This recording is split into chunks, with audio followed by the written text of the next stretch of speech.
Hola, les quiero hablar acerca de la migración. La migración son culturas de ida y vuelta, son personas.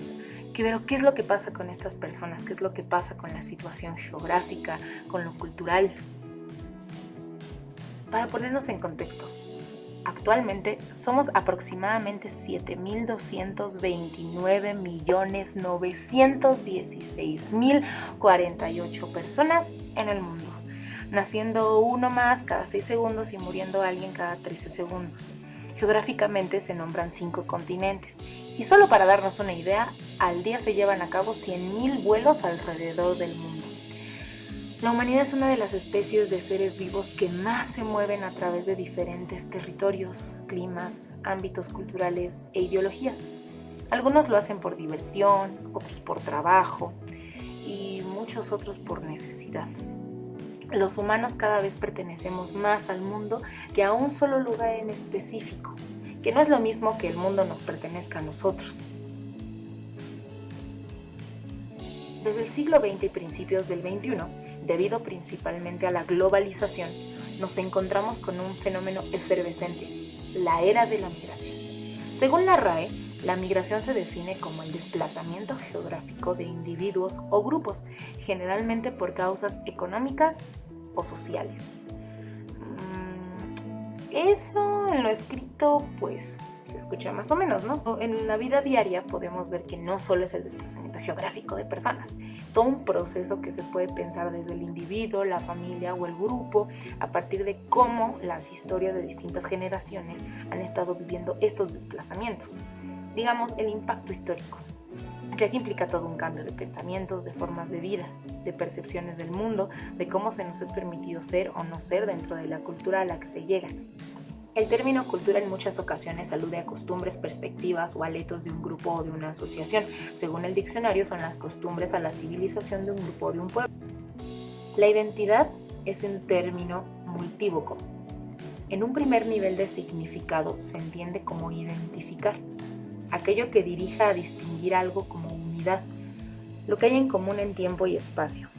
Si lo aludimos a una entidad colectiva, se señalan características duraderas que denotan como diferencia si se compara con otra entidad.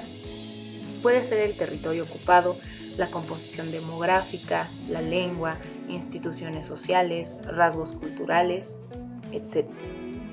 Si se utiliza el término cultura como sinónimo de nación o pueblo, definiendo una comunidad intergeneracional que ocupa un territorio determinado y comparte un lenguaje y una historia particular, entonces podemos decir que un estado es multicultural cuando sus miembros pertenecen a diversas naciones o cuando han emigrado de diferentes naciones, siempre y cuando esa pertenencia suponga un aspecto importante de la identidad personal y de la vida política. En un segundo nivel de entendimiento, el término identidad se convierte en algo faltante. En cualquier grupo social o de manera individual, existe una búsqueda de la propia identidad. Se puede entender como la construcción de una representación de sí que establezca coherencia y armonía entre sus distintas imágenes. Pero la realidad colectiva no se tiene en un cuerpo o en un sujeto, o en un mismo territorio, sino en un modo de sentir, comprender y actuar en el mundo, y en formas de vida compartidas que se expresan en instituciones, comportamientos regulados, artefactos, objetos artísticos, saberes transmitidos, en suma, en lo que entendemos por una cultura. Y en México particularmente no solo existe una cultura, no existe la cultura mexicana, no somos un territorio homogéneo, somos una nación multicultural. Por ejemplo, en las escuelas todos los lunes se pide que hagamos honores a la bandera, que cantemos el himno nacional, vivas en donde vivas. Pero eso no permite que entendamos esta multiculturalidad y mucho menos que se dé una interculturalidad. Propongo que entonces nos acerquemos a todas las personas que viven en el territorio, sobre todo los indígenas, para que podamos conversar y así poder compartir, intercambiar ideas y construir cosas en conjunto. Podemos reconocer varios tipos de identidad: individual, colectiva, nacional, mundial, entre otras.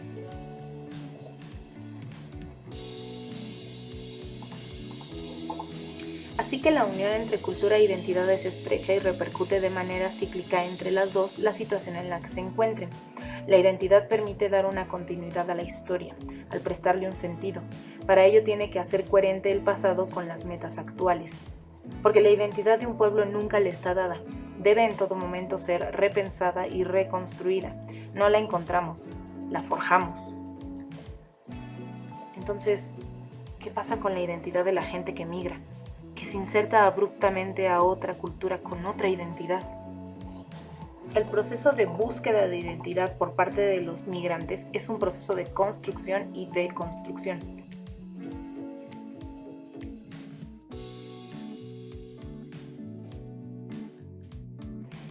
El espacio, aunque se modifique, es reordenado por los individuos, muchas veces más en términos simbólicos que físicos. La gente de diferentes culturas no solo habla diferentes lenguajes, sino habitan diferentes mundos sensoriales. Hay un cómo se autodefinen, pero también pesa el cómo los otros lo ven y definen. La interacción con esos otros, que a su vez influyeron para transformar la percepción de sí misma, va a decir mucho y va a hacer mucho en la identidad de ese que emigra y de esas culturas que se van formando en el nuevo territorio. La identidad está ligada a los factores históricos y culturales que acuñan valores y formas de socialización política, porque otra característica de la identidad es su plasticidad, su capacidad de variación, de reacomodamiento y de modulación interna.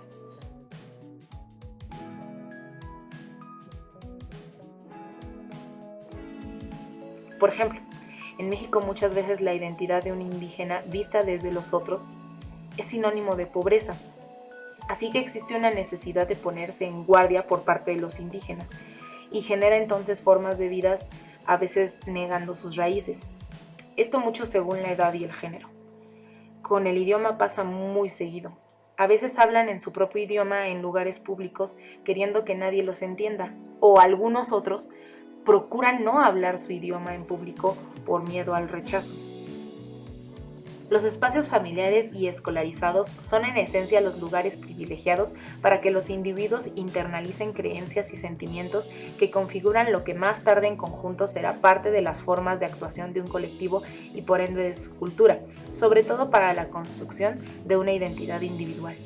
En cuanto a la identidad del diferente, por ejemplo de los migrantes, hay un término que es identidad negativa, sobre todo porque está constituida por estereotipos discriminatorios que da la cultura dominante.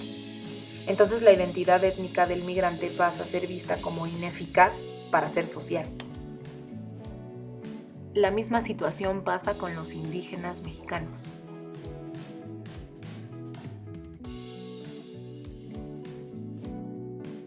Otro término interesante es el de identidades en tránsito, que da cuenta de la movilidad de estas personas en territorio y en pensamiento.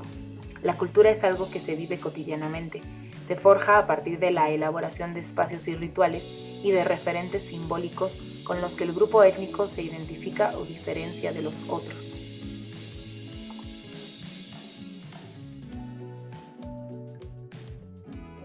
Todo lo que tiene que ver con migración entonces tiene que ver con una movilidad, con una transformación. La identidad del grupo se va transformando conforme al individuo o grupo se aleja de su lugar de origen. También el estigma se empieza a vivir de forma manifiesta frente a los otros, y esos otros a veces discriminan.